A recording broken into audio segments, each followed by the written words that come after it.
Hi ಸ್ನೇಹಿತರೆ, ಎಲ್ರಿಗೂ ನಮಸ್ಕಾರ. ನಾನು Kasimappa. Welcome to Real Competitive Academy India. Regular classes for all competitive exams and maths classes for 5th to 10th grade. ಆತ್ಮೀಯ ಸ್ಪರ್ಧಾ ಮಿತ್ರರೇ, ಇವತ್ತಿನ ಅವಧಿಯಲ್ಲಿ ವಿಜ್ಞಾನ ವಿಷಯಕ್ಕೆ ಸಂಬಂಧಪಟ್ಟಂತೆ ಈ ಒಂದು ವಿಜ್ಞಾನ ವಿಷಯ ಕೇವಲ PC ಎಕ್ಸಾಮ್ಗೂ ಮಾತ್ರ ಅಲ್ಲ, HSTR ಅಲ್ಲ, ಎಲ್ಲ ಎಕ್ಸಾಮ್ಗೆ KPSC ಮತ್ತು KE ಅವರು ಮತ್ತು ಸ್ಕೂಲ್ ಎಜುಕೇಷನ್ ಸಿಸ್ಟಮ್ನವ್ರು ನಡೆಸ್ತಕ್ಕಂಥ ಪ್ರತಿಯೊಂದು ಕಾಂಪಿಟೇಟಿವ್ ಎಕ್ಸಾಮ್ಗೆ ಬರುವಂತಹ ಅತ್ಯಮೂಲ್ಯವಾದಂಥ ಒಂದು ವಿಷಯ ವಿಜ್ಞಾನ. ಆ ವಿಜ್ಞಾನವನ್ನು ನಾವು ಅಗೇನ್ 3 ರೀತಿಯಾಗಿ ವಿಂಗಡಣೆ ಮಾಡ್ತೀವಿ. ನಿಮಗೆಲ್ಲ ಗೊತ್ತಿರುತ್ತಾ? Physics, chemistry, biology. ಅಗೇನ್ ಬಯಾಲಜಿಲಿ 2 ಟೈಪ್ ಬರ್ತಾವ. ಒಂದು ಝೂಲಜಿ ಅಂದರೆ ಪ್ರಾಣಿಶಾಸ್ತ್ರ, ಇನ್ನೊಂದು ಬಾಟನಿ ಅಂತ ಹೇಳಿದ್ರೆ ಸಸ್ಯಶಾಸ್ತ್ರ. ಈ ಅಂದರೆ ಫಿಸಿಕ್ಸು, ಕೆಮಿಸ್ಟ್ರಿ, ಝೂಲಜಿ, ಬಾಟನಿ ನಾವು ಫುಲ್ ಡೀಟೇಲ್ ಆಗಿ ಡೆಪ್ತ್ ಆಗಿ ತಿಳ್ಕೊಬೇಕು. ಇವನ್ನ ವಿಜ್ಞಾನ ಅಂತ ಹೇಳಿದ್ರೆ ಕೇವಲ ವಿಜ್ಞಾನ ಅಲ್ಲ, ಅದರಲ್ಲಿ 4 ರೀತಿಯ ಬ್ರಾಂಚ್ಗಳು ಇರ್ತಾವೆ. ಅವುಗಳ ಬಗ್ಗೆ ನಾವು ತಿಳ್ಕೊಂಡ್ರೆ ಬಹಳಷ್ಟು ಉತ್ತಮ. ಆ ಒಂದು ಕಾರಣಕ್ಕಾಗಿ ಇವತ್ತಿನ ಅವಧಿಯಲ್ಲಿ ನಾನು ರಸಾಯನಶಾಸ್ತ್ರಕ್ಕೆ ಸಂಬಂಧಪಟ್ಟಂಥ ವಿಷಯದ ಕುರಿತು ಸುಮಾರು 50 ಪ್ರಶ್ನೆಗಳನ್ನು ನಿಮ್ಮೊಂದಿಗೆ ಚರ್ಚೆ ಮಾಡ್ತಾ ಇದ್ದೀನಿ. ಎಸ್, ಮೊದಲನೇ ಪ್ರಶ್ನೆ ನೀವು ನೋಡ್ತಾ ಇದ್ದೀರಾ ಸ್ಕ್ರೀನ್ ಮೇಲೆ. ನೀರಿನ ರಾಸಾಯನಿಕ ಸೂತ್ರ ಯಾವುದು? CO2 ಅಲ್ಲ. ನಾವು ಆಪ್ಷನ್ಸ್ ಕೂಡ ಡಿಸ್ಕಷನ್ ಮಾಡಬೇಕಿಲ್ಲಿ. CO2 ಅಂದ್ರೆ ಏನು ಗೊತ್ತಾ? ಇದು ಕಾರ್ಬನ್ ಡೈಆಕ್ಸೈಡ್. CO2 ಅಂದ್ರೆ ಏನಿದು? ಕಾರ್ಬನ್ ಡೈಆಕ್ಸೈಡ್ ಅಥವಾ ಇಂಗಾಲದ ಡೈಆಕ್ಸೈಡ್ ಅಂತ ಕೂಡ ಕರಿತೀವಿ. ಇದನ್ನ ಇಂಗಾಲದ ಡೈಆಕ್ಸೈಡ್ ಅಂತ ಕೂಡ ಕರಿತೀವಿ. H2. ಎಸ್, ಸರಿಯಾದ ಉತ್ತರ ಯಾವುದು ಇದರಲ್ಲಿ? H2 ಅಂತ ಹೇಳಿದ್ರ ನೀರಿನ ರಾಸಾಯನಿಕ ಸೂತ್ರ. ಹಾಗಾಗಿ ಆಪ್ಷನ್ ಬಿ ಸರಿಯಾದ ಉತ್ತರ. ನಾನು ಪ್ರತಿಯೊಂದು ಪ್ರಶ್ನೆ ಕೂಡ ಉತ್ತರ ಕೆಳಗಡೆ ಕೊಟ್ಟಿರ್ತೀನಿ. ಒಂದು ವೇಳೆ ನೀವೇನಾದರೂ ನಾ ವಿಡಿಯೋ ನೋಡುವಾಗ ಏನಾದರೂ ಕ್ಲಾಸ್ ಮಿಸ್ ಆಯ್ತು ಅಥವಾ ನಾನು ಹೇಳೋ ಮಿಸ್ ಆಯ್ತು ಅಂದ್ರೆ ಕೆಳಗಡೆ ಉತ್ತರ ಇದ್ದೇ ಇರುತ್ತೆ, ನೀವು ನೋಡ್ಬೋದು. ಮುಂದಿನ ಪ್ರಶ್ನೆ.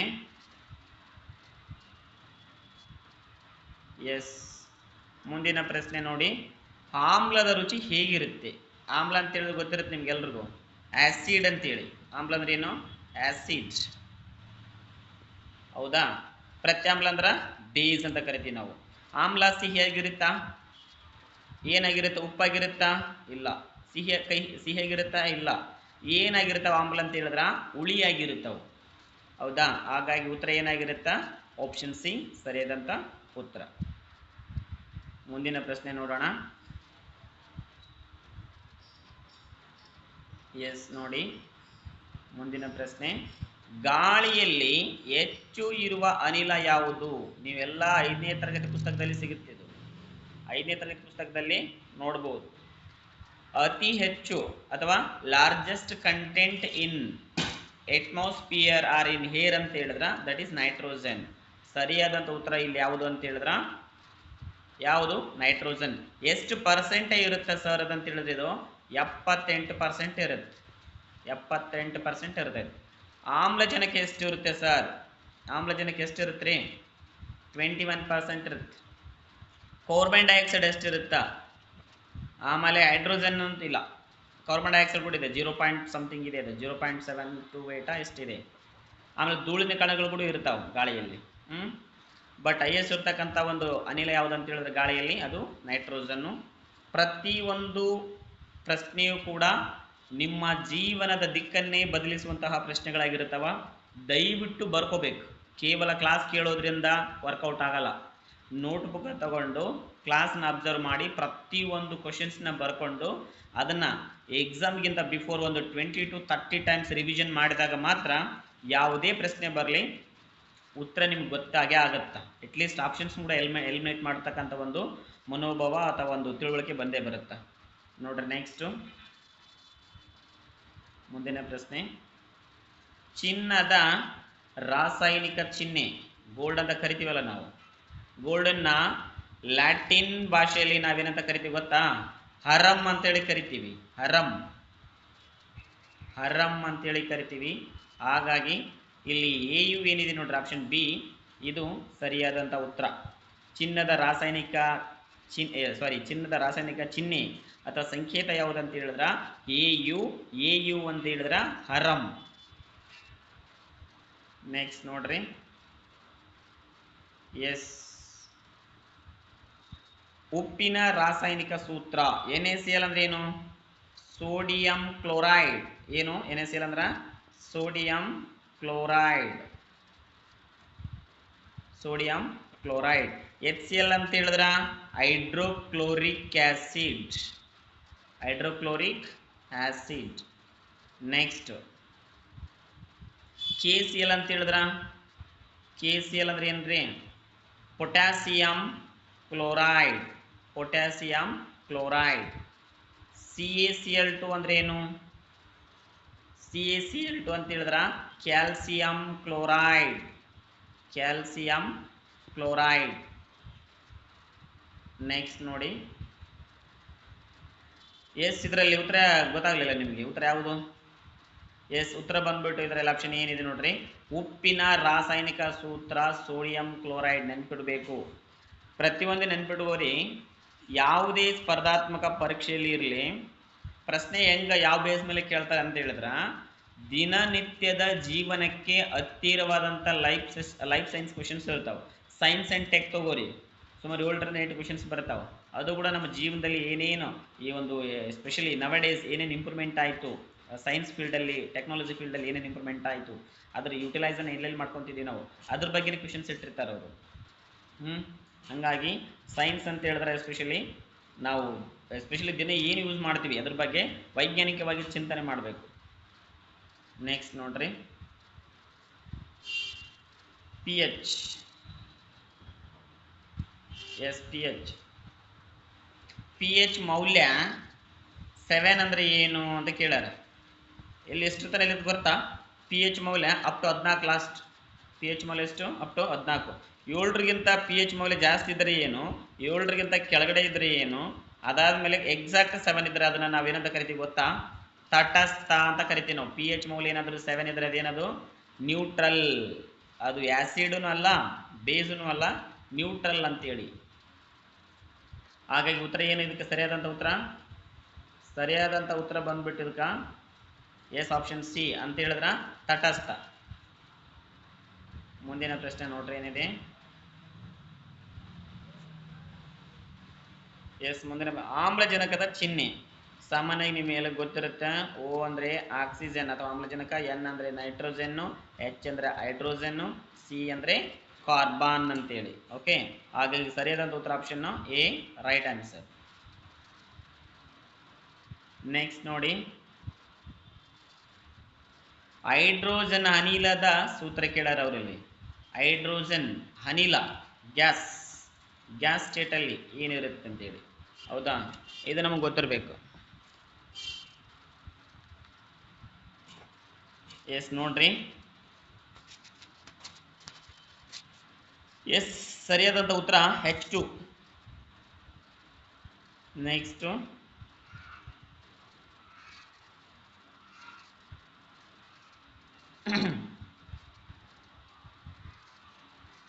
ಸೂರ್ಯನ ಶಕ್ತಿಯ ಮೂಲ ದಹನ ಕ್ರಿಯೆನ, ಅಣು ಸಂಯೋಜನೆನ, ಆವಿಯಾಗುವಿಕೆನ ಅಥವಾ ವಿದ್ಯುತ್ತ? ಯಾವುದು? ಅಣು ಸಂಯೋಜನೆ ಏನಿದೆಯಲ್ಲ, ಇದು ಈ ಒಂದು ಕ್ರಿಯೆ ಸೂರ್ಯನ ಶಕ್ತಿಯ ಮೂಲ ಕ್ರಿಯೆ, ಅದು ಅಣು ಸಂಯೋಜನೆ. ನೆಕ್ಸ್ಟ್ ಕಬ್ಬಿಣದ ಚಿಹ್ನೆ ಕೇಳಾರ. ಅವಾಗ ಗೋಲ್ಡ್ ಕೇಳಿದ್ರು, ಇವಾಗ ಏನು ಕೇಳ್ಯಾರ? ಕಬ್ಬಿಣದ ಚಿಹ್ನೆ ಯಾವುದು? ಕೆ ಅಂದ್ರ ಪೊಟ್ಯಾಸಿಯಂ, Fe ಅಂದ್ರ ಫೆರ್ರಸ್. ಲ್ಯಾಟಿನ್ ಭಾಷೆಯಲ್ಲಿ ಏನಿದು? ಫೆರ್ರಸ್. F ಅಂದ್ರ ಫ್ಲೋರಾನ್. IR ಅಂತ ಹೇಳಿದ್ರೆ ಏನು? IR ಕಮೆಂಟ್ ಮಾಡಿ. ನೆಕ್ಸ್ಟ್ ಬಿ ನೋಡ್ರಿ, ಬಿ ಏನಿದೆಯಲ್ಲ ಇದು ಫೆರಸ್ ಅಂತ ಹೇಳಿದ್ರೆ ಕಬ್ಬಿಣ ಅಥವಾ ಐರನ್ ಅಂತೇಳಿ ಅರ್ಥ. ಈ ಕಬ್ಬಿಣದ ಚಿಹ್ನೆ Fe ಫೆರಸ್. ನೆಕ್ಸ್ಟ್ ನೋಡ್ರಿ, ಕಾರ್ಬನ್ನ ಚಿಹ್ನೆ ಸಿ ಅಂದ್ರೆ ಏನು? ಕ್ಯಾಲ್ಸಿಯಂ. ಸಿ ಅಂದ್ರೆ ಕ್ಯಾಲ್ಸಿಯಂ. CO ಅಂದ್ರೆ ಕೋಬಾಲ್ಟ್ ಅಥವಾ ಕಾರ್ಬನ್ ಮೊನಾಕ್ಸೈಡ್ ಕೂಡ ಆಗತ್ತೆ, ನೆನ್ಪಿಡ್ಕೋಬೇಕು. ಸಿ ಅಂದ್ರೆ ಕಾರ್ಬನ್, CR ಅಂದ್ರೆ ಕ್ರೋಮಿಯಂ. ಕಾರ್ಬನ್ ಕೇಳಿದಾರೆ ಅವರು. ಎಸ್ ಏನಾಗುತ್ತೆ ಹಾಗಾದ್ರೆ? ಕಾರ್ಬನ್ ಸಂಕೇತ C. Option C is the right answer. Next litmus ಕಾಗದದಲ್ಲಿ ಅಥವಾ ಲಿಟ್ಮಸ್ ಕಾಗದವನ್ನು ಆಮ್ಲದಲ್ಲಿ ಇರಿಸಿದಾಗ ಯಾವ ಬಣ್ಣಕ್ಕೆ ತಿರುಗುತ್ತಾ ಅಂತ ಕೇಳೋರು ಅವರು. ಆಮ್ಲ ನೆನ್ಪಿಟ್ಕೋಬೇಕು, ಪ್ರತ್ಯಾಮ್ಲ ಅಲ್ಲ, ಆಮ್ಲ. ಯಾವ ಬಣ್ಣಕ್ಕೆ ತಿರುಗುತ್ತಾರೆ ಅದು? ಲಿಟ್ಮಸ್ ಕಾಗದವನ್ನ ಆಮ್ಲ ಬಣ್ಣದಲ್ಲಿ ಹಾಕಿದಾಗ ಯಾವ ಬಣ್ಣ ತಿರುಗುತ್ತೆ ಅಂತ ಹೇಳಿದ್ರೆ ಕೆಂಪು. ಹೌದಾ? ಕೆಂಪು ಬರುತ್ತೆ. ಆಪ್ಷನ್ ಬಿ ಸರಿಯಾದ ಉತ್ತರ. ಆಮ್ಲ ಅಂತ ಕೇಳಿದಾರಲ್ಲ, ಆಮ್ಲ ಅಂದ್ರೆ ಕೆಂಪು ಬಣ್ಣ. ಅದೇ ಲಿಟ್ಮಸ್ ಕಾಗದವನ್ನ ಪ್ರತ್ಯಾಮ್ಲದಲ್ಲಿ ಹಾಕಿದಾಗ ಯಾವ ಬಣ್ಣ ಬರ್ಬೇಕ್ರಿ? ನೀಲಿ. ಯಾವುದು? ನೀಲಿ. ಆಪ್ಷನ್ ಬಿ ಸರಿಯಾದಂತ ಉತ್ತರ. ಮುಂದಿನ ಪ್ರಶ್ನೆ ನೋಡೋಣ. ಎಸ್, ನೀವೆಲ್ಲ ಗಮನಿಸ್ತಿದ್ದೀರಾ? ಹಾಲಿನಲ್ಲಿ ಇರುವ ಆಮ್ಲ ಯಾವುದು? ಲ್ಯಾಕ್ಟಿಕ್ ಆಮ್ಲ ಸರಿಯಾದಂತ ಉತ್ತರ. ಸಿಟ್ರಿಕ್ ಆಮ್ಲ ನಿಂಬೆಹಣ್ಣು. ಅಸಿಟಿಕ್ ಆಮ್ಲ ಯಾವುದರಲ್ಲಿ ಇರುತ್ತೆ? ವಿನೆಗರ್. ಸಲ್ಫ್ರಿಕ್ ಆಮ್ಲ ಯಾವುದರಲ್ಲಿ ಇರುತ್ತೆ? H2SO4. ಇವೆಲ್ಲ ಗೊತ್ತಿರ್ಬೇಕು. ಯಾವ್ಯಾವ ಆಮ್ಲ ಯಾವ ಹಣ್ಣಿನಲ್ಲಿ ಯಾವ್ದು ಇರ್ತೈತಿ? ಟೊಮಾಟೋಲ್ಲಿ ಇರುತ್ತೆ. ಟೊಮಾಟೊ ಹಣ್ಣಿನಲ್ಲಿ ಯಾವ್ದು ಇರುತ್ತೆ ಗೊತ್ತಾ? ಆಕ್ಸಾಲಿಕ್ ಆಸಿಡ್ ಇರ್ತೈತಿ. ಲ್ಯಾಕ್ಟಿಕ್ ಆಮ್ಲ ಹಾಲಿನಲ್ಲಿ, ಆಕ್ಸಾಲಿಕ್ ಆಸಿಡ್ ಟೊಮೆಟೊದಲ್ಲಿ, ಸಿಟ್ರಿಕ್ ಆಮ್ಲ ನಿಂಬೆಹಣ್ಣಿನಲ್ಲಿ, ಅಸಿಟಿಕ್ ಆಮ್ಲ ವಿನೆಗರ್. ಎಲ್ಲದ್ರ ಬಗ್ಗೆನೂ ಪ್ರತಿಯೊಂದು ಪಾಯಿಂಟ್ಸ್ನ ನೋಟ್ಸ್ ಮಾಡ್ಕೊಂತ ಇಡಬೇಕು. ನೆಕ್ಸ್ಟ್ ನೋಡ್ರಿ ಏನಿದೆ. ಒಂದು ನಿಮಿಷ, ಕ್ಯಾಮ್ರಾ ಬ್ಲರ್ ಆಗಿದೆ ಅಂತ ಅನ್ಸುತ್ತಾ? ಒಂದು ನಿಮಿಷ.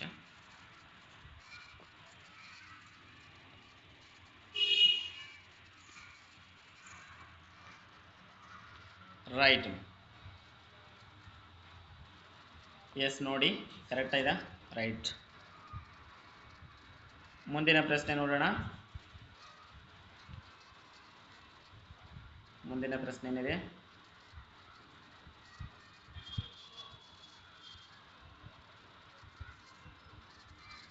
ವಿನೆಗರ್ ನಲ್ಲಿ ಇರುವ ಆಮ್ಲ ಯಾವುದು? ಎಸ್, ಸರಿಯಾದ ಉತ್ತರ. ನಾನು ಆಲ್ರೆಡಿ ಹೇಳಿದೆ ಕಳೆದ ಪ್ರಶ್ನೆಯಲ್ಲಿ. ಅಸಿಟಿಕ್ ಆಮ್ಲ. ಲ್ಯಾಕ್ಟಿಕ್ ಆಮ್ಲ ಎದರಲ್ಲಿ ಬರುತ್ತ್ರಿ? ಹಾಲು. ಸಿಟ್ರಿಕ್ ಆಮ್ಲ ಯಾವುದರಲ್ಲಿ? ಸಿಟ್ರಿಕ್ ನಿಂಬೆಹಣ್ಣು. ಫಾರ್ಮಿಕ್ ಇರುವೆ ಕಡಿತದಲ್ಲಿ ನಮಗೇನು ಉರಿತ ಉಂಟಾಗುತ್ತಲ್ಲ, ಕಾರಣ ಅದರಲ್ಲಿ ಫಾರ್ಮಿಕ್ ಆಸಿಡ್ ಇರುತ್ತೆ. ಸರಿಯಾದಂತ ಉತ್ತರ ವಿನೆಗರ್ನಲ್ಲಿರುವ ಆಮ್ಲ ಆಪ್ಷನ್ ಎ, ಅಸಿಟಿಕ್ ಆಮ್ಲ. ನೆಕ್ಸ್ಟ್ ನೋಡೋಣ ಮುಂದಿನ ಪ್ರಶ್ನೆ.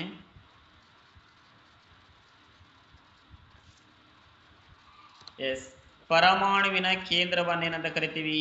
ಎಲೆಕ್ಟ್ರಾನ ಅಲ್ಲ, ಇದು ನ್ಯೂಕ್ಲಿಯಸ್ ಸೆಂಟ್ರಲ್ ಇರುತ್ತೆ. ಇದರ ಸುತ್ತ ಏನ್ ಮಾಡ್ತಿರ್ತಾವ?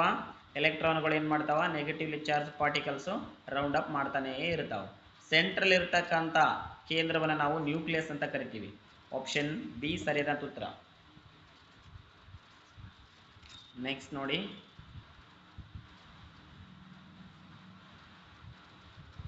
ಋಣ ಚಾರ್ಜ್ ಹೊಂದಿರುವ ಕಣ ಯಾವುದು? ಪ್ರೋಟಾನು ಪಾಸಿಟಿವ್ಲಿ ಚಾರ್ಜ್ ಇರುತ್ತೆ, ನೆನ್ಪಿಟ್ಕೋಬೇಕು. ಧನಾತ್ಮಕ ಚಿಹ್ನೆಯನ್ನು ಹೊಂದಿರುವ ಕಣ ಪ್ರೋಟಾನ್. ನ್ಯೂಟ್ರನ್ ಅಂತ ಹೇಳಿದ್ರ ಯಾವುದೇ ಚಾರ್ಜ್ ಅನ್ನ ಹೊಂದಿರುವುದಿಲ್ಲ. ಎಲೆಕ್ಟ್ರಾನ್ ನೆಗೆಟಿವ್ಲಿ ಚಾರ್ಜ್ ಇರುತ್ತೆ. ಅವ್ರು ಕೇಳಿರೋದು ಋಣ ಚಾರ್ಜ್ ಅಂತ ಕೇಳ್ಯಾರ. ಹಾಗಾಗಿ ಆಪ್ಷನ್ ಸಿ ಎಲೆಕ್ಟ್ರಾನ್. ನೆಕ್ಸ್ಟ್ ನೋಡ್ರಿ, ಮತ್ತೆ ಪ್ರಶ್ನೆ ಅದ್ರ ಮೇಲೇನೆ ಇದೆ. ಧನ ಚಾರ್ಜ್ ಹೊಂದಿರುವ ಕಣ ಯಾವುದು? ಧನ ಈಗ ಹೇಳಿದೆ ನಾನು. ಪ್ರೋಟಾನ್ ಅಂದ್ರೆ positively charged particles were going to be called proton. Negatively charged particles were going to be called as electron. Neutral means a particle does not have any charges, whether it is positive or negative, that is neutron. So ಇಲ್ಲಿ ಏನು ಕೇಳಿದಾರೆ ಅವರು? ಧನ charge ಅಂತ ಕೇಳಿದಾರೆ. ಧನ charge ಅಂದ್ರೆ 100% answer ಯಾವುದು? Proton. Option A is right answer. Next,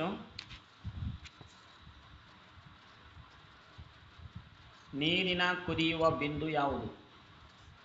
ಎಷ್ಟು ಅಂತ ಆಗ್ಬರ್ತದೆ, ಯಾವುದಂತ ಆಗುತ್ತೆ? ನೀರಿನ ಕುದಿಯುವ ಬಿಂದು ಎಷ್ಟು? ನೀರಿನ ಕುದಿಯುವ ಬಿಂದು ನಮಗೆಲ್ಲ ಗೊತ್ತಿರುತ್ತೆ. 100 ಡಿಗ್ರಿ ಸೆಲ್ಸಿಯಸ್. ನೆಕ್ಸ್ಟ್, ಎಸ್, ನೀರಿನ ಗಟ್ಟಿಯಾಗುವ ಬಿಂದು ಅಥವಾ ಕರಗುವ ಬಿಂದು, ನೀರಿನ ಕುದಿಯುವ ಬಿಂದು. ಎಸ್, ನೀರಿನ ಗಟ್ಟಿಯಾಗುವ ಬಿಂದು ಅಂತ ಇದನ್ನ ನೀರಿನ ತಂಪಾಗುವಿಕೆ ಅಂತ ಹೇಳ್ಬೋದು.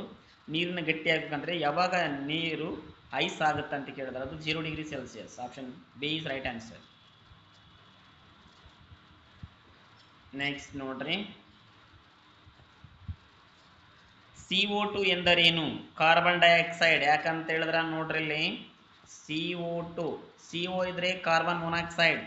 ಇಲ್ಲಿ ಎರಡು ಇದೆ ಕೆಳಗಡೆ ಕೆಳಗಡೆ ಅಂದ್ರೆ ಆಕ್ಸಿಜನ್ ಎರಡು ಪರಮಾಣುಗಳಿದಾವ. ಆವ ಕಾರಣಕ್ಕಾಗಿ ಇದೇನಂತ ಕರಿತೀವಿ ನಾವು ಇದನ್ನ carbon dioxide. Di, mono, single, di, two, tri 4, tri 3, tetra 4, penta 5, hexa 6, hepta 7, octa 8, ನಾನೇನ್ 9, ಡೆಕ್ಕೇನ್ 10. ಇದು ನಿನಗೆ ಸ್ವಲ್ಪ ಗೊತ್ತಿರಬೇಕು. ಓಕೆ, ಕಾರ್ಬನ್ ಡೈಆಕ್ಸೈಡ್ CO2 ಅಂದ್ರೆ ಏನು? Answer carbon dioxide option B is right answer. Next ನೋಡ್ರಿ ಇಲ್ಲಿ ಸಾಬೂನು ಸ್ವಭಾವ ಹೆಂಗಿರುತ್ತೆ ಅಂತ ಕೇಳಿದಾರೆ ಅವರು. ಆಮ್ಲವಾಗಿರುತ್ತಾ ಅಥವಾ ಬೇಸ್ ಆಗಿರುತ್ತಾ ಅಥವಾ ನ್ಯೂಟ್ರಲ್ ಆಗಿರುತ್ತಾ ಅಥವಾ ಉಪ್ಪಾಗಿರುತ್ತಾ ಅಂತ ಕೇಳಿದ್ದಾರೆ. ಯಾವುದು ಸರಿಯಾದ ಉತ್ತರ? ಸಾಬೂನು ಬೇಸ್. ಅದು ಬೇಸ್ ಅಂತ ಕರಿತೀವಿ ನಾವು. ಬೇಸ್ ಅಂತ ಹೇಳಿದ್ರ OH ಇರುತ್ತೆ ಅದರಲ್ಲಿ. ಯಾವ್ದಿರುತ್ತಾ? OH ಅಥವಾ COOH ಇರುತ್ತೆ. ಇದೇನಿದು? ಬೇಸ್. ಓಕೆ, ಬೇಸ್ ಏಜೆಂಟ್ಸ್ ಇವೆಲ್ಲ OH.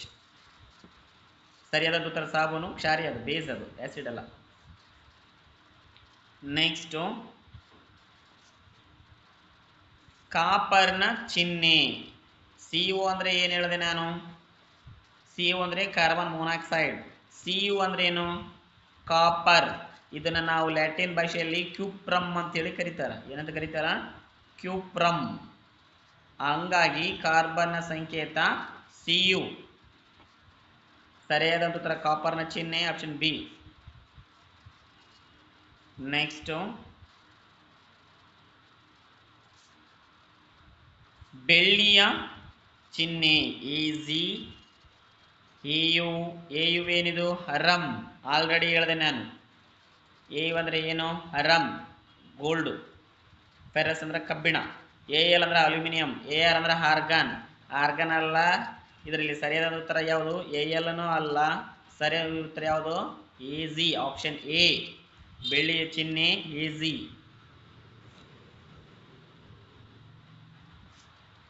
ನೆಕ್ಸ್ಟ್ ನೋಡ್ರಿ, ಅತ್ಯಲ್ಪ ಅಣು ಸಂಖ್ಯೆ ಹೊಂದಿರುವ ಮೂಲ ಧಾತು ಅಂದ್ರೆ ಅತ್ಯಲ್ಪ ಅಣು ಅಂತ ಹೇಳಿದ್ರೆ ಕಡಿಮೆ. ಯಾವುದು? Helium, hydrogen. ಹೀಲಿಯಂದು ಎಷ್ಟು ಗೊತ್ತಾ? ಹೀಲಿಯಂದು ಅಣು ಒಂದೇ ಎರಡು ಇರ್ತದೆ. ಸಾರಿ, ಹೀಲಿಯಂದು ಎಷ್ಟು? 2. ಹೈಡ್ರೋಜನ್ದು 1, ಆಮ್ಲಜನಕದ್ದು 8, ಕಾರ್ಬನ್ದು 6. ಇವು ಈಗ ನೀವೇ ಆನ್ಸರನ್ನು ಎಲಿಮಿನೇಟ್ ಮಾಡ್ರಿ. ಅತ್ಯಲ್ಪ ಅಂದ್ರೆ ಕಡಿಮೆ ಅಣು ಸಂಖ್ಯೆ ಹೊಂದಿರುವ ಅಣು ಸಂಖ್ಯೆ ಆಗಿರ್ಬೋದು ಅಥವಾ ಪರಮಾಣು ಸಂಖ್ಯೆ ಆಗಿರ್ಬೋದು. ಪರಮಾಣು ಸಂಖ್ಯೆಯನ್ನು 2 ಪಟ್ಟು ಅಣು ಸಂಖ್ಯೆ ಇರುತ್ತೆ. ಇವೆಲ್ಲ ಆಲ್ರೆಡಿ ಒಂದು ಪ್ರೌಢಶಾಲೆಯಲ್ಲಿ ಕಲ್ತಿರ್ತೀರಿ ಇದನ್ನೆಲ್ಲ. 8, 9, 10ನೇ ತರಗತಿಯಲ್ಲಿ ಪರಮಾಣು ಸಂಖ್ಯೆನ ಡಬಲ್ ಇರ್ತೈತಿ. ಸೊ ಹೆಚ್ಚು ಕಡಿಮೆ ಅಷ್ಟೇ, 1%, 2% ಅಷ್ಟೇ ಮಿಸ್ಟೇಕು. ಬಟ್ ಕಾರ್ಬನ್, ಈಗ ಸಪೋಸ್ ಎಕ್ಸಾಂಪಲ್ ಹೇಳ್ಬಿಡ್ತೀನಿ ನಾನು ನಿಮಗೆ. ಕಾರ್ಬನ್ನ ಪರಮಾಣು ಸಂಖ್ಯೆ ಎಷ್ಟು? ಕಾರ್ಬನ್ನ ಪರಮಾಣು ಸಂಖ್ಯೆ 6. ಅಣು ಸಂಖ್ಯೆ ಎಷ್ಟು? 12. ಈ ಥರ. ಇಲ್ಲಿ ಅತ್ಯಲ್ಪ ಅಣು ಸಂಖ್ಯೆ ಹೊಂದಿರತಕ್ಕಂಥದ್ದು ಯಾವುದು ಅಂತ ಹೇಳಿದ್ರೆ ಅದು ಹೈಡ್ರೋಜನ್ 1. ಅದರದ್ದು ಏನಿದೆ ಅಂತ ಹೇಳಿದ್ರೆ ಕಾರ್ಬನ್ ಸಂಖ್ಯೆ, ಸಾರಿ ಪರಮಾಣು ಸಂಖ್ಯೆ ಹೈಡ್ರೋಜನ್ದು 1. ಅದರದ್ದು ನೆಕ್ಸ್ಟ್ ನೀವು ಸರ್ ಇದು ಡಬಲ್ ಆಗುತ್ತಾ? ಇದರದ್ದು ಅಣು ಸಂಖ್ಯೆ ಕೂಡ ಏನಾಗಿರುತ್ತೆ? ಒಂದೇ. ನೆಕ್ಸ್ಟ್ ನೋಡ್ರಿ,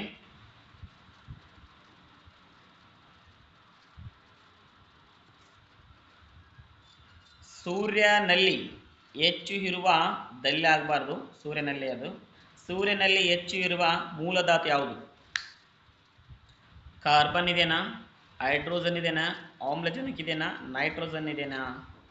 ಅತಿ ಹೆಚ್ಚು ಸೂರ್ಯನಲ್ಲಿ ಇರ್ತಕ್ಕಂಥದ್ದು ಯಾವುದಂತ ಹೇಳಿದ್ರೆ, ಸೂರ್ಯನಲ್ಲಿ ಹೆಚ್ಚಿರುವ ಮೂಲಧಾತು ಯಾವುದಂತ ಹೇಳಿದ್ರ ಹೈಡ್ರೋಜನ್. ಹೈಡ್ರೋಜನ್ ಅಂದ್ಗಡೆ ನೆನ್ಪಿಡ್ಬೇಕು. ಒಂದು ಕ್ವಶನ್ ನಾವೇನು ನೋಡ್ತೀವಿ ಅಂತ ಹೇಳಿದ್ರೆ ಸ್ಪರ್ಧಾತ್ಮಕ ಪರೀಕ್ಷೆ ಹೆಂಗಿರ್ಬೇಕಂತ ಹೇಳಿದ್ರ ಕ್ವಶನ್ ಆಪ್ಷನ್ಸ್ ನೋಡಿದ ಘಟನೆ ಅದ್ರ ಬಗ್ಗೆ ಅಟ್ಲೀಸ್ಟ್ ಒಂದು 2 ಲೈನ್ ಗೊತ್ತಿರಬೇಕು. ಹೈಡ್ರೋಜನ್ ನಾವು ಆಲ್ರೆಡಿ ನೋಡಿದ್ವಿ. ಹೈಡ್ರೋಜನ್ ಎಲ್ಲಿ ಇರುತ್ತಾ? ನೀರಿನಲ್ಲಿ ಕಂಡು ಬರುತ್ತೆ, ಹೌದಾ? H2O ಅಂತ ಕರಿತೀವಿ ನಾವು. H2O ಅಂದ್ರೆ 2 ಹೈಡ್ರೋಜನ್ನ ಪರಮಾಣುಗಳು ಮತ್ತು 1 ಆಕ್ಸಿಜನ್ ಪರಮಾಣುಗಳು ಸೇರಿ ಹೆನ್ರಿ ಕ್ಯಾವೆಂಡಿಶ್ ಎಂಬುವರು ಏನು ಮಾಡಿದ್ರು, ಒಂದು ಲ್ಯಾಬ್ರೋಟರಿಯಲ್ಲಿ ಅಂತ ಹೇಳಿದ್ರ ಲ್ಯಾಬ್ನಲ್ಲಿ ಏನು ಮಾಡಿದ್ರು, ಅವುಗಳನ್ನು ಬರ್ನ್ ಮಾಡ್ಕೇಸಿ ನೀರನ್ನು ತಯಾರು ಮಾಡಿದ್ರು. ಯಾರು? ನೀರಿನ ಕಂಡಿಡತಕ್ಕಂಥ ಮೂಲ ಪುರುಷ ಹೆನ್ರಿ ಕ್ಯಾವೆಂಡಿಶ್. ಹೈಡ್ರೋಜನ್ ಬಗ್ಗೆ ಗೊತ್ತಿರಬೇಕು ನಮಗೆ. ಇಲ್ಲಿ ಸೂರ್ಯನಲ್ಲಿ ಹೆಚ್ಚು ಇರುತ್ತೆ ಹೈಡ್ರೋಜನ್ನು. ಇದರ ಪರಮಾಣು ಸಂಖ್ಯೆ 1. ಇದು ಓಕೆನಾ? ಇದು ಗೊತ್ತಿರಬೇಕು. ನೆಕ್ಸ್ಟ್ ನೋಡ್ರಿ, ಎಸ್, ಸರಿಯಾದ ಉತ್ತರ ಆಪ್ಷನ್ ಬಿ. ಮುಂದಿನ ಪ್ರಶ್ನೆ,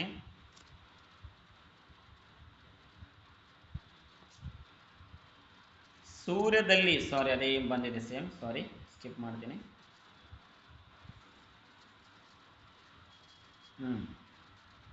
ಮುಂದಿನ ಪ್ರಶ್ನೆ ನೋಡ್ರಿ, LPGಯ ಪ್ರಮುಖ ಅನಿಲ ಯಾವುದು ಅಂತ ಕೇಳ್ಯಾರ ಅವರು.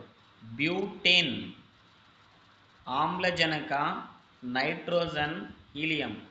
ಬ್ಯೂಟೇನ್. ಸಪೋಸ್ ಫಸ್ಟ್ ನೆನ್ಪಿಡುವ್ರಿ ನೀವು ಮೀಥೇನ್ ಅಂತ ಹೇಳಿದ್ರೆ ಏನು ಗೊತ್ತಾ? ಮೀಥೇನ್ ಅಂದ್ರ ಈ ಸಪೋಸ್ CH4 ಅಂತ ಕರಿತೀವಲ್ಲ, ಮೀಥೇನ್ ಇದೆ. ಎದಕ್ಕೆ ಮೀಥೇನ್? ಕಾರ್ಬನ್ ಒಂದೇ ಇರ್ತದೆ, ಹೌದಾ? ಬ್ಯೂಟೇನ್. ಈ ಸಪೋಸ್ ನೋಡ್ರಿ, ನೆಕ್ಸ್ಟ್ ಮೀಥೇನ್ ಅಂದ್ರೆ 1, ಬ್ಯೂಟೇನ್ ಅಂದ್ರೆ ಎಷ್ಟು ಅಂತ ಕೇಳಿದ್ರೆ ಅವರು. LPGಯ ಪ್ರಮುಖ ಅನಿಲ ಯಾವುದು? ಆನ್ಸರ್ ಅದ್ರಾಗ ಬ್ಯೂಟೇನೆ, there is no doubt. Methane, butane, butane, propane, okay, heptane, pentane, hexane, octane. ಇವುಗಳ ಬಗ್ಗೆ ನೆನಪಿರ್ಬೇಕಂದ್ರೆ ಕಾರ್ಬನ್ನ ಒಂದು ಪರಮಾಣುಗಳು ಏರ್ತಾ ಹೋಗ್ತಾವೆ. LPGಯಲ್ಲಿ ಪ್ರಮುಖ ಅನಿಲ ಬ್ಯೂಟೇನ್, ನೆನ್ಪಿರ್ಲಿ, ಬ್ಯೂಟೇನ್. CNG, ಸಾರಿ ಇನ್ನೊಂದು ಹೇಳೋದು ಮರೆತುಬಿಟ್ಟೆ ನಾನು ಇದರಲ್ಲಿ. LPG ಅಂದ್ರೆ ಏನು? ಇದು ಕೇಳಾರಿ ಕೆಲವೊಂದ್ಸರಿ ಪ್ರಶ್ನೆಯಲ್ಲಿ. LPG ಅಂದ್ರೆ ಏನು? Liquefied petroleum gas. LPGಯಲ್ಲಿ ಫುಲ್ LPGಯ ಒಂದು ವಿಸ್ತೃತ ರೂಪ ಲಿಕ್ವಿಫೈಡ್ ಪೆಟ್ರೋಲಿಯಂ ಗ್ಯಾಸ್. ಈ ಪ್ರಶ್ನೆನ ಕೆಲವೊಂದು ಪರೀಕ್ಷೆಯಲ್ಲಿ ಕೇಳಿದ್ರೆ, ಅದೇ PC ಪರೀಕ್ಷೆಯಲ್ಲಿ ಕೂಡ ಕೇಳಿದಾರೆ, ಸ್ವಲ್ಪ ನೋಟ್ ಡೌನ್ ಮಾಡ್ಕೊಂಡು ಬಿಡ್ರಿ. Liquefied petroleum gas. ಮುಂದಿನ ಪ್ರಶ್ನೆ ನೋಡೋಣ. ನೋಡ್ರಿ ಏನಿದೆ next. CNG, compressed natural gas, carbon natural gas, common natural gas, ನನ್. ಸರಿಯಾದಂತ ಉತ್ತರ ಇದ್ರು option A. Okay, compressed natural gas CNG ಇದು. ಓಕೆ, ಇದನ್ನು ಕೂಡ ಕೇಳಿದೆ ಕೆಲವೊಂದು ಪ್ರಶ್ನೆಗಳಲ್ಲಿ, ಕೆಲವೊಂದು ಪರೀಕ್ಷೆಗಳಲ್ಲಿ ಕೇಳಿದಾರೆ, ಸ್ವಲ್ಪ ಗಮನ ಹರಿಸಬೇಕು ಫುಲ್ ಫಾರ್ಮ್ ಬಗ್ಗೆ ಕೂಡ. ನೆಕ್ಸ್ಟ್ ಏನಿದೆ ನೋಡ್ರಿ, ಹೀಲಿಯಂ ಅನಿಲವನ್ನು ಬಳಸುವುದು. ಎಲ್ಲೆಲ್ಲಿ ಬಳಸ್ತೀವಿ ನಾವು ಹೀಲಿಯಂ? ಬಹಳ ಇಂಪಾರ್ಟೆಂಟ್ ಕ್ವೆಶ್ಚನ್ ಇದು. ಬಲೂನ್ ನಲ್ಲಿ ಬಳಸ್ತೀವ ಹೀಲಿಯಂನ? ಎಸ್, ನಾವು ನೋಡಿದೀವಿ. ಹೀಲಿಯಂನ ಪರಮಾಣು ಸಂಖ್ಯೆ ಎಷ್ಟು? 2. ಓಕೆ, ಇದು ಒಂದು ಮೂಲ ಧಾತು. ಬಲೂನು, ದೀಪ, ಬ್ಯಾಟ್ರಿ, ನೀರಿನಲ್ಲಿ ಹೀಲಿಯಂ ಬರೋದೇ ಇಲ್ಲ. ಇದನ್ನ ಈಸಿಯಾಗಿ ಎಲಿಮಿನೇಟ್ ಮಾಡ್ಬೋದು. ಬ್ಯಾಟ್ರಿಯಲ್ಲಿ ಬರುತ್ತಾ? ಬ್ಯಾಟ್ರಿಯಲ್ಲಿ ಏನಿರುತ್ತೆ? H2SO4 ಸಲ್ಫ್ಯೂರಿಕ್ ಆಸಿಡ್ ಹಾಕ್ತಾರೆ. ಬ್ಯಾಟ್ರಿಯಲ್ಲಿ ಆಸಿಡ್ ಇರುತ್ತೈತಿ, ಅದು ಅನಿಲ ಬರಲ್ಲ. ಇದನ್ನ ಎಲಿಮಿನೇಟ್ ಮಾಡ್ಬೋದು ಓದಿದ್ದಂದ್ರೆ. ದೀಪ, ದ ರೈಟ್ ಆನ್ಸರ್ ಏನಂತ ಹೇಳಿದ್ರ, ಇದರಲ್ಲಿ ಬಲೂನ್ ನಲ್ಲಿ ನಾವೇನ್ ಮಾಡ್ತೀವಿ? ಹೀಲಿಯಂ ಅನ್ನ ಬಳಸ್ತೀವಿ, ನೆನ್ಪಿಟ್ಕೋಬೇಕು. ನೆಕ್ಸ್ಟ್ ನೋಡ್ರಿ, Na. ಕನ್ಫ್ಯೂಷನ್ ಮಾಡಕ್ ಕೇಳಾರ ನೋಡ್ರಿ ಕ್ವಶನ್. Na ಅಂದ್ರೆ ಏನು? Na ಅಂತ ಹೇಳಿದ್ರ ಸೋಡಿಯಮ್ಮ, ನೈಟ್ರೋಜನ್ನ, ನಿಕ್ಕಲ್ಲ, ನಿಯಾನ. Na ಅಂತ ಹೇಳಿದ್ರೆ ನೆನ್ಪಿಟ್ಕೋರಿ, ಸೋಡಿಯಂನ ಲ್ಯಾಟಿನ್ ಪದ ಏನಂತ ಹೇಳಿದ್ರ ನ್ಯಾಟ್ರಿಯಂ. ಏನದು? ನ್ಯಾಟ್ರಿಯಂ. ಅದಕ್ಕಾಗಿ ಏನ್ ಮಾಡ್ಯಾರ ಅವ್ರು Na ಅಂತ ಹೇಳಿದ್ರ the right answer option A, sodium ಅಂತ ಅರ್ಥ.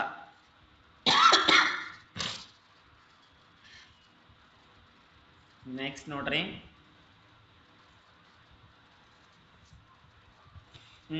ಕೆ ಅಂದ್ರೆ ಏನು? Potassium. Calcium Ca, copper Co, ಕ್ರೆಪ್ಟಾನ್ Kr. ಇವುಗಳ ಬಗ್ಗೆ ಗೊತ್ತಿರಬೇಕು. ನೆಕ್ಸ್ಟ್ ಗಂಧಕ. ಗಂಧಕದ ಚಿಹ್ನೆ ಯಾವುದು? ಕಮೆಂಟ್ ಅನ್ನ ಮಾಡ್ರಿ. ಗಂಧಕ sulphur. Okay, the right answer ಯಾವುದು? ಎಸ್. ಮುಂದಿನ ಪ್ರಶ್ನೆ, ಎಸ್ ಎಸ್ ಇಲ್ಲಿದೆ, ಇದರಲ್ಲಿ ಬಂದಿದೆ ಮಿಸ್ಟೇಕ್ ಆಗಿ. ನೋಡ್ರಿ, ಅಣು ಸಂಖ್ಯೆ ಅಂದ್ರೆ ಏನು ಅಂತ ಕೇಳಿದಾರೆ ಅವರು. ನ್ಯೂಟ್ರಾನ್ಗಳ ಸಂಖ್ಯೆ, ಪ್ರೋಟಾನ್ಗಳ ಸಂಖ್ಯೆ, ಎಲೆಕ್ಟ್ರಾನ್ಗಳ ಸಂಖ್ಯೆ, ಒಟ್ಟು ಸಂಖ್ಯೆ ಯಾವುದು? ಅಣು ಸಂಖ್ಯೆ ಅಂತ ಹೇಳಿದ್ರೆ ಏನಂತ ಹೇಳಿದ್ರ ಪ್ರೋಟಾನ್ಗಳ ಸಂಖ್ಯೆ ಅಣು ಸಂಖ್ಯೆ. Next HCl hydrochloric acid. Acid ಅಂದ್ರ ಕ್ಷಾರ ಅಲ್ಲ, ಕ್ಷಾರ ಅಂದ್ರ ಬೇಸ್, ಆಮ್ಲ. ದ ರೈಟ್ ಆನ್ಸರ್ ಯಾವ್ದು? HCl ಏನೊಂದೊಂದು ಇದೊಂದು ಆಮ್ಲ. Option B right answer. Next CaCO3 calcium carbonate chalk. ಇದು ಆಸಿಡೂನು ಅಲ್ಲ, ಬೇಸುನು ಅಲ್ಲ, ನೆನ್ಪಿಟ್ಕೋಬೇಕು. ಸಕ್ಕರೆನ, ಉಪ್ಪ, ಸೋಡಾ, ಇದೇನಿದು ಚಾಕ್, ಅದು ಕ್ಯಾಲ್ಸಿಯಂ ಕಾರ್ಬೋನೇಟ್ ಅಂತೇಳಿ. Option A right answer. Next ನೋಡ್ರಿ,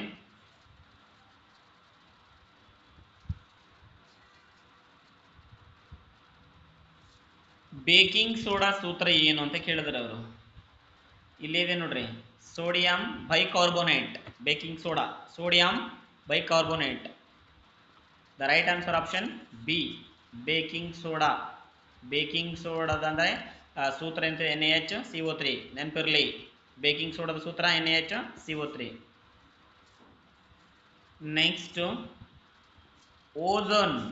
ಓಝೋನ್ ಬಗ್ಗೆ, ಓಝೋನ್ ಡಿಪ್ಲೀಷನ್ಗೆ ಕಾರಣಗಳ ಏನು ಅಥವಾ ಪ್ರಮುಖವಾದ ಅನಿಲ ಯಾವುದು? ಹೌದಾ, ಓಝೋನ್ ಮತ್ತೆ ಯಾವ ಪದರಲ್ಲಿ ಕಂಡು ಬರುತ್ತಾ? ಓಝೋನ್ ಸೂತ್ರ ಏನು?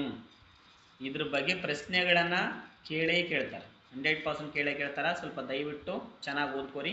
ದ ರೈಟ್ ಆನ್ಸರ್ ಓಝೋನ್ ನ ಸೂತ್ರ ಆಪ್ಷನ್ ಸಿ ನೋಡ್ರಿ, O3. O3, O2 ಅಲ್ಲ, ಓನು ಅಲ್ಲ, O4 ಅಲ್ಲ, ಓಝೋನ್ ಸೂತ್ರ O3. ಓಕೆ ಆತ್ಮೀಯ ಸ್ಪರ್ಧಾ ಮಿತ್ರರೇ, ಇಲ್ಲಿಯವರೆಗೂ ಸುಮಾರು 50 ಪ್ರಶ್ನೆಗಳನ್ನು ನಿಮ್ಮೊಂದಿಗೆ ಚರ್ಚೆ ಮಾಡಿದ್ದೀನಿ. ಮುಂದಿನ ತರಗತಿಯಲ್ಲಿ ಮತ್ತೆ ಬೇರೆ ವಿಷಯಗಳೊಂದಿಗೆ again real Competitive academy YouTube ಚಾನಲಲ್ಲಿ ಕಾಣಿಸ್ಕೊಳ್ತೀನಿ. ಎಲ್ರಿಗೂ ನಮಸ್ಕಾರ.